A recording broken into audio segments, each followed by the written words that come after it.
everyone, it's Kristen from the Fayetteville Free Library, and today we're going to try out some acrylic pour painting using household supplies. So acrylic pour painting, if you don't know, is a way to make a painting by pouring all of your paints on the canvas at once instead of adding them color by color with a paintbrush. Usually, in order to do this, you need a couple special things to add to the paint to get it to work. You need something called a pouring medium, and you usually mix that with your acrylic paint so it's the right consistency to flow and move around on the canvas easily. And you usually need silicone oil, and that helps keep your colors separated so you get a nice end result. So there's a lot of different things you can try and use if you look up different household supplies that might work for pour painting, but today I'm just going to try doing it with what I could find around my house. So for a pouring medium, I'm going to use some craft glue, and I'm going to mix it with water to get the right consistency.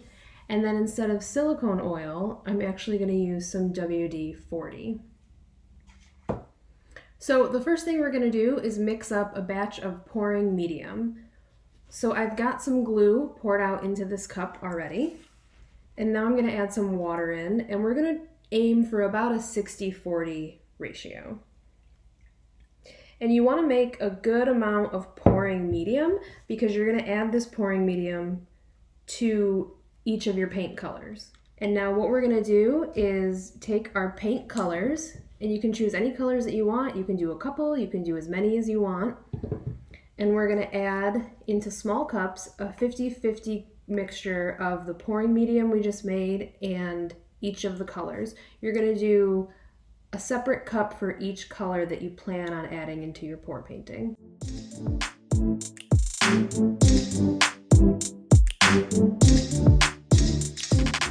The next step is you need to add whatever you're using for the oil to each of the paint cups that you just mixed up. So like I mentioned, I'm going to use WD-40 today because it's what I could find in my house.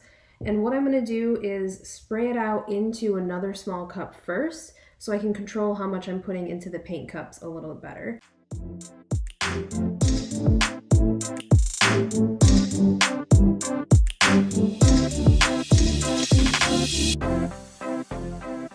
So our next step is sort of up to you. With pour painting, there's a lot of different techniques you can do to get the paint onto the canvas. The one that I prefer and that I'm going to do today is to take each of my individual colors and layer them in one larger cup. If you wanted to, you could also try taking your colors one by one and pouring them onto the canvas in like swirly lines or circles and trying it out that way.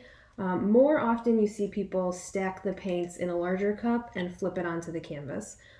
That's what I prefer to do. I like the way that looks, so that's what I'm going to try today. So I'm going to start out with our silver, and we'll just start pouring them in one by one. And you want to be kind of careful when you're doing it. You just don't want to be like splashing the paint in there.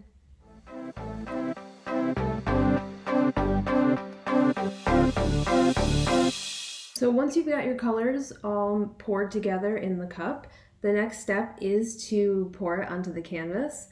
I would recommend doing that somewhere outside or in a garage if you can. I've been mixing this stuff up on my kitchen table because it's the easiest to demonstrate to you.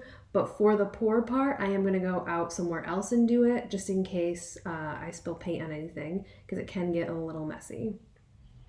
So now I am out in my garage, all set up, ready to pour. I've got gloves on and I've got a table with a tablecloth over it. And I've also got my canvas propped up on some cups because some of the paint is probably going to run over the edges when you do this. So like I mentioned, this part you can do sort of what you prefer. You can pour your paint on in swirls or circles and do it that way. But today I'm going to try something called a dirty pour or a flip cup technique. So you're going to take your canvas and your cup of paint, flip the canvas over and put it on top of the cup like that. Hold it firmly. And then you're just going to flip everything over quickly. Let the cup sit for a couple seconds. You can move it around too if you want to try to get a different design. And then you're just going to slowly pick it up and let all the paint come out.